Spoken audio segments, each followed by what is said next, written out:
میں ہوں پاکستان، میری آواز سنو۔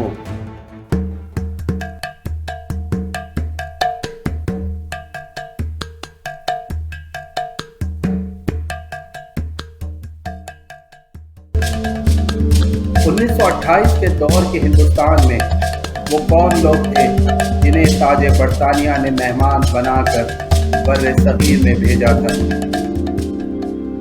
ان بن بلائے مہمانوں کی آمد کا سن کر ہندوستان کی عوام میں غم و غصے کی ایک لہر پھیل چکی تھی۔ بر صغیر میں بسے کروڑوں لوگ وائس رائے سے ملنے کے لیے آنے والے ان مہمانوں کے خلاف سراپا احتجاج بن گئے۔ جس ہندوستانی کو انگریزی کے ایک لفظ سے بھی جانکاری نہیں تھی، ان کو بھی انگریزی کا وہ ایک جملہ ان کی زبانوں پر رٹ چکا تھا۔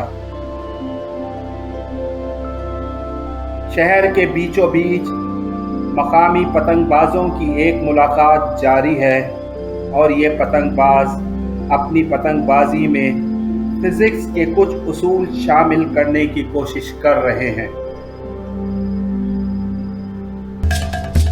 Simon commission.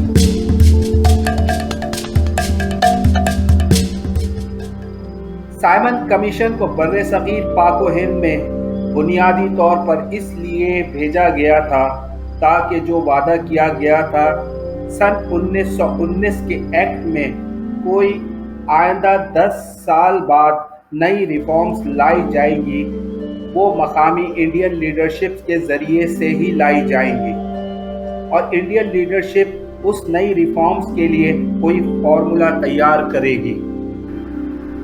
لیکن جب سائمن کمیشن ہندوستان آیا تو ہندوستانیوں نے نہ صرف اس کی مخالفت کی بلکہ ان کے خلاف ایک اچھی خاصی ناراضگی بھی ظاہر کی۔ کانگریس نے بھی مخالفت کی، اور میرے بابا قائد اعظم محمد علی جناح نے بھی، اور پھر سائمن کمیشن کے خلاف پورے ہندوستان میں مظاہرے شروع ہو گئے۔ سائمن کمیشن کے ممبرز جہاں سے بھی گزرتے تھے تو لوگ وہاں پر کالی جھنڈیوں اور جوتوں کے ساتھ ان کا استقبال کرتے تھے، اور ان کے خلاف سائمن گو بیک کا نعرہ احتجاجاً بلند کرتے تھے۔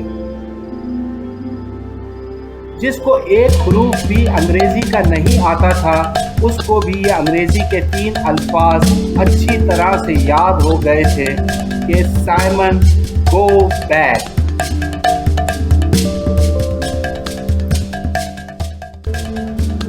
لارڈ برکنہیڈ نے پہلی دفعہ ریٹن پیپر پر ہندوستانیوں کے لیے لکھا کہ "You black Indians, you are not eligible to solve your own political crisis.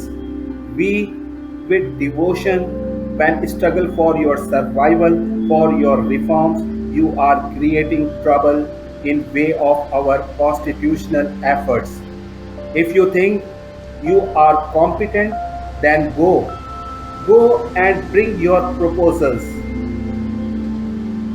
یعنی آپ کالے انڈینز، آپ اس قابل نہیں ہیں کہ آپ بذات خود اپنے سیاسی مسئلے حل کر سکیں، اور جب ہم برطانوی حکمران اپنی پوری محنت سے آپ کے لیے آئینی اصلاحات لانے کی کوشش کر رہے ہیں تو آپ انڈینز ہماری آئینی اصلاحات لانے کی کوششوں میں بہت بڑی رکاوٹ پیدا کر رہے ہیں۔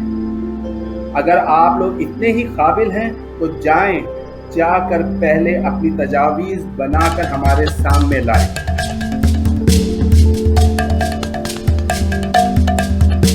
سائمن کمیشن کے خلاف پورا ہندوستان سراپا احتجاج تھا۔ سائمن گو بیک کا نعرہ پورے ہندوستان میں زبان زد عام ہو چکا تھا۔ سائمن کمیشن کی میٹنگ شہر سے دور ایک سنسان علاقے میں رکھی گئی تاکہ لوگ احتجاج کے لیے جمع نہ ہو سکیں، اور چاروں طرف سیکورٹی کے نام پر کڑے پہرے لگا دیے گئے تھے۔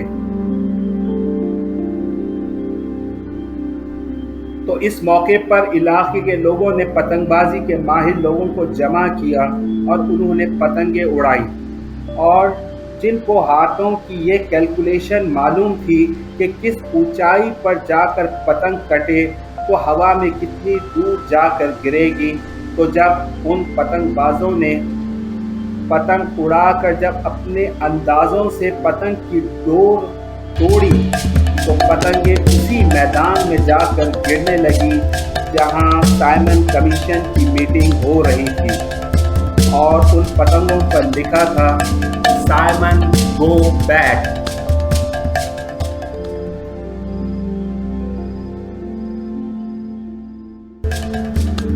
سن 1920 میں صحافت اور میڈیا کا کردار۔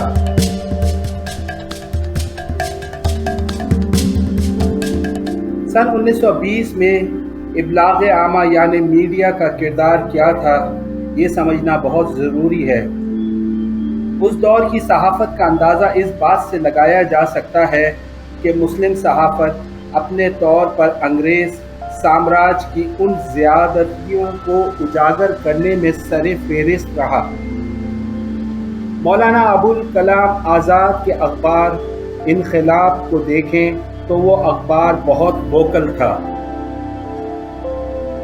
اسی طرح سے مولانا محمد علی جوہر کے اخبار کامریڈ جو انگریزی میں شائع ہوتا تھا اور ہمدرد جو اردو اشاعت تھی وہ بھی آواز بلند کرتا تھا۔ پیسہ اخبار، زمیندار اور سارے اخباروں نے اپنے اپنے طور پر بہت اہم کردار ادا کیا تھا انگریزوں کے خلاف۔ اپنے تحفظات پیش کرنے پر انہوں نے کلیدی کردار ادا کیا تھا۔ مولانا ظفر علی خان کے زمیندار اخبار کے بارے میں تو یہاں تک مشہور تھا کہ رات کوئی واقعہ ہوتا تھا اور اگلی صبح ہی پوری نظم کی صورت میں اخبار کے پہلے صفحے پر چھاپ دیتے تھے، اور زمیندار اخبار کو لوگ بڑی دلچسپی سے پڑھتے تھے اور وہ ایک آنے کا اخبار خریدتے تھے اور ایک آنا پڑھنے والے کو دیتے تھے تاکہ وہ لوگ جو پڑھ نہیں سکتے انہیں بھی پڑھ کر سنا دو۔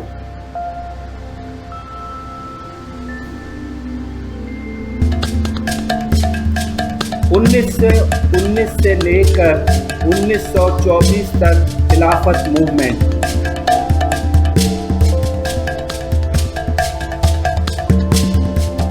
اس دور میں خلافت موومنٹ کے جو 1919 سے لے کر 1924 تک چلی تھی، اس کے اثرات اتنے زیادہ شدید تھے کہ علی برادران مولانا محمد علی جوہر اور مولانا شوکت علی جوہر کی گرفتاری کے بعد ان کی ماں بی اماں میدان میں اتری۔ بولی اماں محمد علی کی جان، بیٹا خلافت پر دے دو۔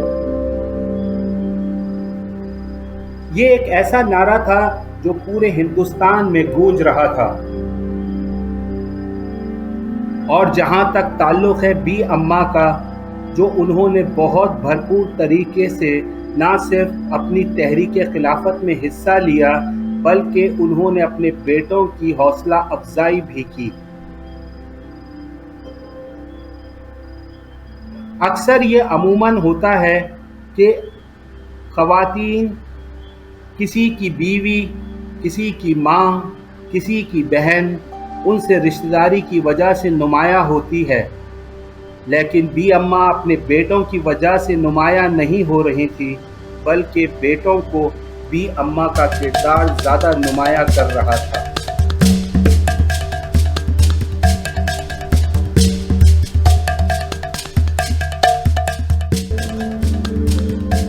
Partition of ways of Hindu and Muslim, Nehru report, آخری کیل۔